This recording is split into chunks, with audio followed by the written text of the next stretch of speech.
She's more classical. I'm jazz. She's classical music.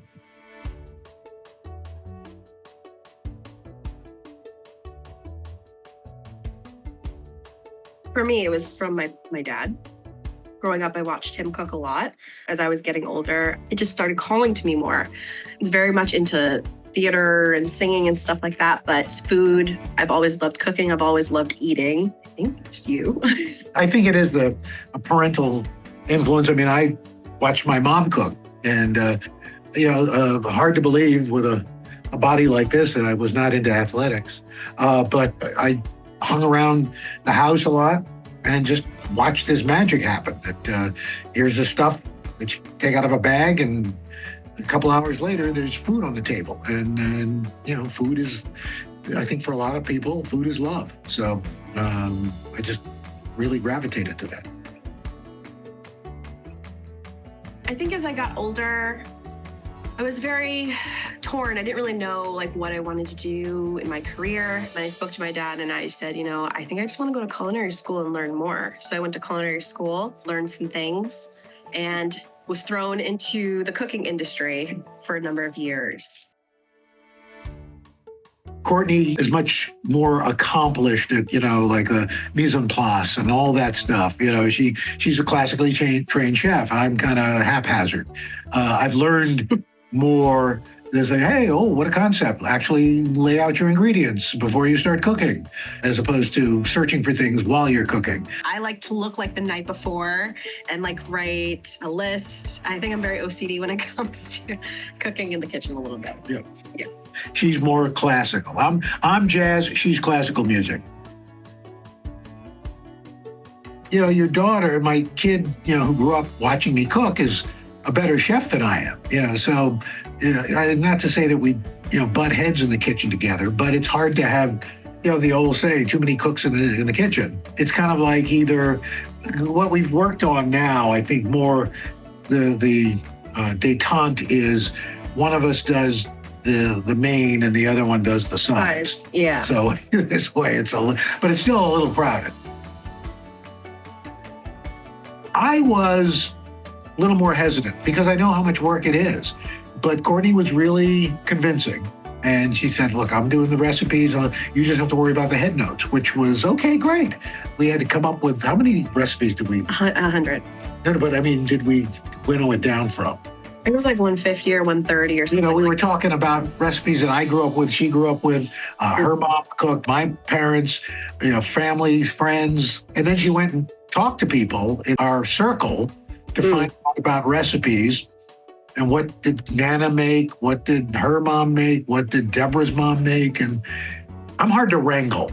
And he would keep putting her off. He said, we've got to do this. And finally, it was we've got to do this. We had nothing written down. Yes, there were some recipes that my dad developed, like a chili recipe and stuff like that. And there were some that from our chef friends. From chef friends, yes. But when it came to my mother or my grandmother, Deborah's mother, all that stuff had to go from memory from them or from just memory from taste. I had to figure out, okay, potato salad, I tasted onion, I tasted relish, and keep having to test it. So it was definitely a process. She's like a recipe detective. I was really impressed. I'm like, wow, I remember this. This is what I remember. I also did my own interpretation of it. There's sour cream in our cornbread recipe. I don't know if his grandmother put sour cream in it, So not everything is to a T, but, right.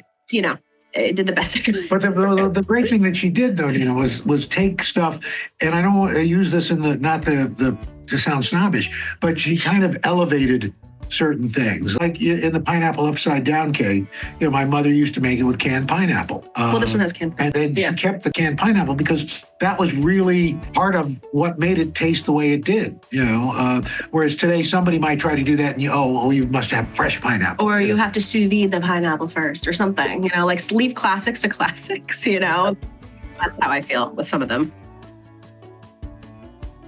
Sky's very open-minded. She loves She had eel sushi the other day. She likes chicken, salmon, she likes any type of fish. She's very savory. She's very, she eats ice cream. She's like, all right, ice cream. Like, it's not that big of a deal. In fact, the irony is, again, there's having these full circle granddad moments.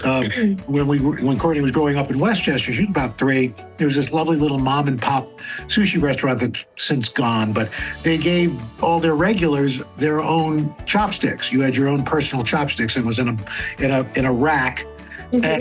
And Courtney was given at 3 years old a pair of Hello Kitty chopsticks, which was very sweet. And my best friend gave my daughter a pair of Hello Kitty chopsticks like a couple months ago. So it's like a full circle moment. Growing up, to me, it was my parents kind of instilled this thing in me that it was like a cardinal sin if there wasn't enough food. Again, they were products of the Depression. So in our basement, we had this like chest freezer.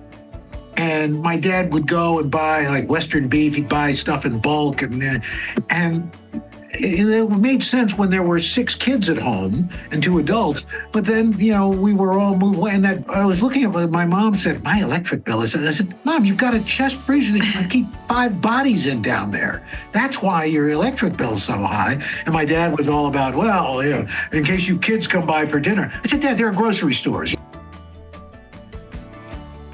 Okay, mine would be to drink would be the blood orange Aperol spritz, chicken cacciatore over Tuscan polenta, and dessert it would be shortbread banana pudding. So like a whole meal.